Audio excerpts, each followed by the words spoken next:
મિત્રો, આપણે ગીતાજીના 5 અધ્યાયનો અભ્યાસ કર્યો. આજે આપણે અધ્યાય 6 પર જઈએ. અધ્યાય 6નું શીર્ષક છે આત્મસંયમ યોગ અથવા ધ્યાન યોગ. આ અધ્યાયના કુલ 47 શ્લોક છે. આગલા અધ્યાયમાં અર્જુને કૃષ્ણ પાસેથી યોગીના લક્ષણોનો અભ્યાસ કર્યો. આગળ વધીને હવે ભગવાન અર્જુનને સમજાવે છે કે હે પાર્થ, મેં યોગીના જે લક્ષણો તને કહ્યા તે પ્રમાણે જે જીવ જીવન જીવે છે તે યોગી જ છે, તે સંન્યાસી જ છે. તેને ક્યાંય ભગવા ઓઢીને જંગલમાં જતા રહેવાની જરૂર નથી. હે પાર્થ, તું કર્મ એટલે કે કાર્ય કરવાનું છોડમાં, પરંતુ કર્મ ફળમાં મન લગાવવાનું અને ચિત્તમાં તર્ક વિતર્ક કરવાનું તેમજ મનના ઘોડા દોડાવવાનું છોડી દે. જ્યારે હજારો કાર્ય કરતાં કરતાં પણ મનમાં સહજતા અને શાંતિ જણાય ત્યારે જીવ યોગારૂઢ એટલે કે યોગી જ થયો કહેવાય. હે અર્જુન, તું મનને જીતી લે, કારણ કે મન જ આત્માનો મિત્ર અને મન જ આત્માનો દુશ્મન છે. એટલે કે હે પાર્થ, તું સમત્વને સાધી લે, કારણ કે અતિની ક્યાંય ગતિ નથી. આ જ ગીતાજીનો મહાન શ્લોક છે ને. ઉદ્ધરેત આત્મના આત્મમાનમ ન આત્મનમ અવસાદ્યેત આત્મા એવ હિ આત્મનઃ બંધુ આત્મા એવ રિપુ આત્મનઃ. વિવેકયુક્ત મન આત્માનો ઉદ્ધાર કરે છે અને અજ્ઞાની મન અધોગતિ કરે છે. કેમ કે મન જ જીવાત્માનો મિત્ર અને મન જ જીવાત્માનો દુશ્મન છે. આત્મા એવ હિ આત્મનઃ બંધુ આત્મા એવ રિપુઃ આત્મનઃ. હવે અર્જુનનું માથું ફરીથી ભમવા લાગે છે. તેના મનમાં 2 પ્રશ્નો ઉઠે છે. કયા 2 પ્રશ્નો? ચાલો જોઈએ. પ્રથમ પ્રશ્ન કરે છે, હે મધુસૂદન, આવી આત્મસ્થિરતા તો બહુ કઠણ લાગે છે, બહુ અઘરી લાગે છે. તેને કેમ કરીને પ્રાપ્ત કરી શકાય?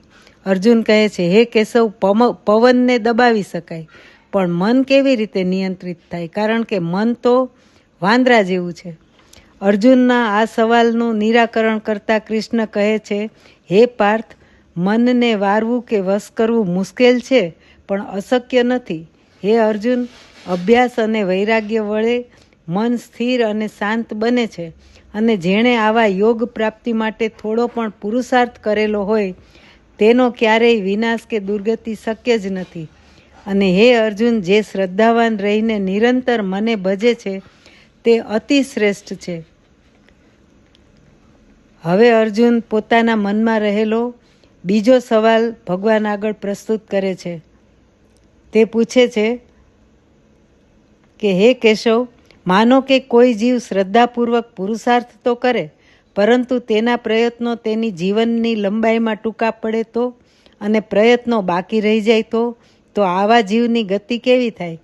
શું આવો જીવ છૂટા પડી ગયેલા વાદળની જેમ તેનો નાશ થઈ જાય? ભગવાન અર્જુનના પ્રશ્નોનું નિરાકરણ કરતા જણાવે છે કે હે પાર્થ, જે મારામાં શ્રદ્ધા રાખી નિષ્ઠાપૂર્વક આવો પુરુષાર્થ કરે છે, કર્મ કરે છે, તેનું અકલ્યાણ કે નાશ ક્યારેય થતો જ નથી. તેના મૃત્યુ પછી પણ તેના કર્મના આધારે આવા જીવને પવિત્ર ઘરમાં તેના શુભ સંસ્કારો સાથે તેનો જન્મ થાય છે, અને આગળના જન્મમાં તેનો બાકી રહી ગયેલો પુરુષાર્થ વધુ તીવ્ર બને છે. કારણ કે જીવન એક સતત યાત્રા છે. Life is an eternal journey. જીવન એક અનંત યાત્રા છે.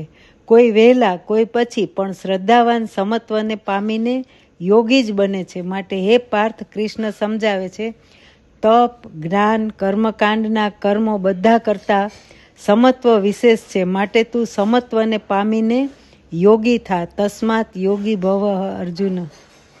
યોગી થા.